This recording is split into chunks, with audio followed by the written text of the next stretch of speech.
एक बात मुझे आपको नोट करवानी है, 15 जून से आज की बात का टाइम बदलेगा। जो शो 9 बजे होता है अब 8:30 बजे से शुरू होगा।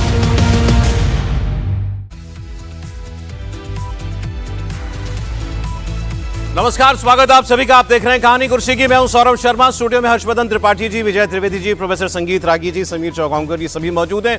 अभी आप योगी जी को सुन रहे थे। मुख्यमंत्री योगी आदित्यनाथ प्रधानमंत्री नरेंद्र मोदी के 12 साल के कार्यकाल पर बता रहे थे कि देश में क्या काम हुआ और उनकी लीडरशिप में प्रदेश में क्या काम हुआ। भारतीय जनता पार्टी ने इसको एक बड़ा मौका बनाया, इसको एक तरीके से पूरे विश्व में इसकी बात हो, चर्चा हो कि भारत ने 12 साल तक प्रधानमंत्री के होने का क्या असर पड़ा।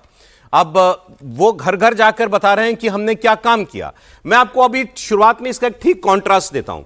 कांग्रेस पार्टी क्या कर रही है? कांग्रेस पार्टी ने भी कल ही सारे देश के अपने अध्यक्षों को, प्रभारियों को, महासचिवों को बुलाकर के बैठक की और अब वो भी देशव्यापी आंदोलन की तैयारी कर रही है। तो एक तरफ सरकार कह रही है हम बता रहे हैं कितना शानदार काम हुआ, कांग्रेस पार्टी ने तुरंत इमरजेंसी मीटिंग बुलाकर के फैसला किया हम देश को बताएंगे क्या तकलीफ क्या है, क्या काम नहीं हुआ। जैसे नीट पेपर लीक हो रहा है, सीबीएसई के रिजल्ट में गड़बड़ी, बेरोजगारी, महंगाई, सारी बातें वो बताएंगे। पेट्रोल डीजल, एसआईआर का मुद्दा भी रहेगा, वोट चोरी, सीट। कल राहुल गांधी जी ने कहा ये मध्य प्रदेश की राज्यसभा इलेक्शन का हवाला लेकर के, उसी को लेकर के प्रदर्शन ये हो रहा है अभी। उन्होंने कहा पहले बीजेपी वाले जो हैं ये चुनाव चोरी करते थे, सरकार चोरी करते थे, अब ये सीट चोरी करने पर आ गए हैं। अब इसके लिए कांग्रेस तैयारी कर रही है, केंद्र में, प्रदेश में, जिला स्तर पर, ब्लॉक स्तर पर आंदोलन करने की बात कह रही है।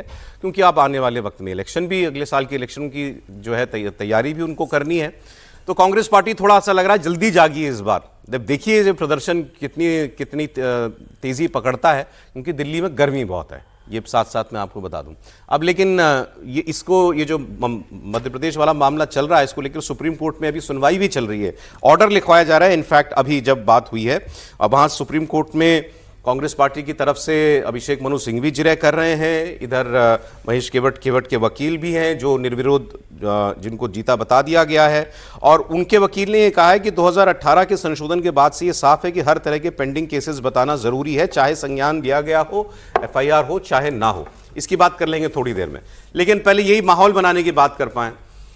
क्या राहुल गांधी माहौल बनाएंगे या नरेंद्र मोदी माहौल बना चुके हैं देश में? त्रिपाठी जी।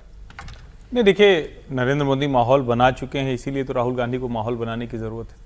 और राहुल गांधी का बनाया हुआ माहौल जनता पर असर नहीं कर रहा है, इसीलिए उसको नए सिरे से बार बार करने की ज़रूरत है। नरेंद्र मोदी ने, मतलब इसको कहते हैं ना कि कोई भी अवसर है तो उसको कैसे आप अपने हक के लिए, अपनी छवि निर्माण को और बेहतर करने के लिए, अपनी बनी बनाई छवि को और पुख्ता करने के लिए कैसे उपयोग करते हैं, इसका ये बड़ा शानदार उदाहरण है।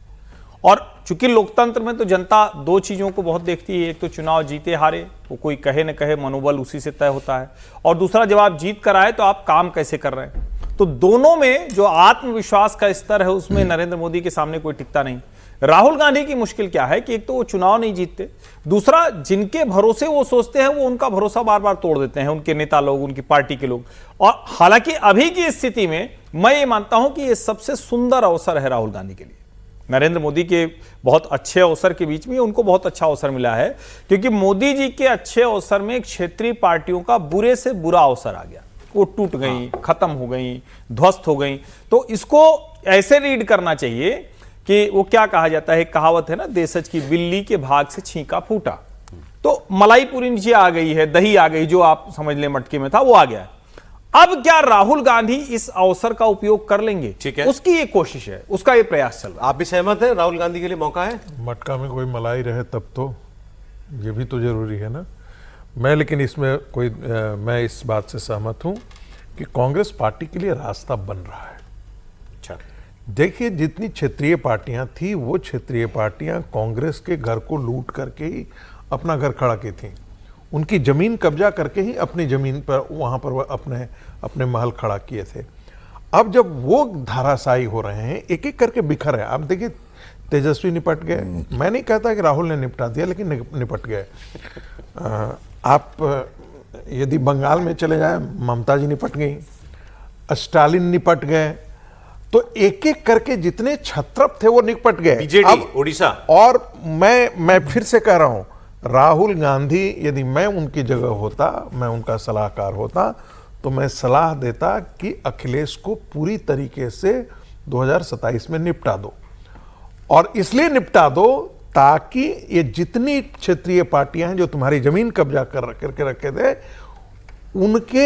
उनको मजबूर कर दो कि तुम्हारे वो के अंदर आ सके। और यही होता हुआ देखिए कभी हमने सोचा था क्या कि ममता बनर्जी अकेले आकर के कहेंगे किसी इंडी गठबंधन का मीटिंग हो। पहले तो इंडी गठबंधन के मीटिंग के लिए वो भागती थी, 1 लाख चलो रहे बने। उन्हीं के अभिषेक बनर्जी कहते थे अरे वोट चोरी में क्या है, SIR का मुद्दा है एकदम, ऐसा ये जो EVM का मुद्दा क्या है, EVM में कोई गड़बड़ी नहीं है, यही बोलते थे ना। यानी कि कांग्रेस पार्टी के साथ वो लोग नहीं खड़े होते थे, कांग्रेस के एजेंडे के साथ वो नहीं खड़े होते थे। कांग्रेस जिन मुद्दों को लेकर के भारतीय जनता पार्टी के खिलाफ सड़क पर होना चाहती थी, उनके साथ वो नहीं खड़े होते थे। आज वो खुद से चलकर दरबार तक आ रहे हैं। ठीक है सर, ठीक है। तो ये अंतर आया आप है। मौका है कांग्रेस के लिए, आप भी बिल्कुल मानते हैं। बिल्कुल, मैं आप मानता कह रहे हैं हूं। कि राहुल जी मोदी जी की मदद करें और क्षेत्रीय पार्टियों को मोदी जी के साथ मैंने निपटाएं। मैंने ये तो ये नहीं कहा, मतलब- मैंने मतलब कहा तो कि यही मैंने हुआ। ये नहीं कहा, मैंने कहा भाई पहले आपका दुश्मन कौन है ये तय कर लीजिए। दोनों का लक्ष्य एक है ना। पहले तो देखिए पहला सपा से लड़ना, अब क्षेत्रीय पार्टियां, ये तो किस्मत की बात है कि भाई राहुल जी नहीं है। गंगा में कूदने से पहले नहर में तैर करके देख तो लो। चलिए ठीक है सर।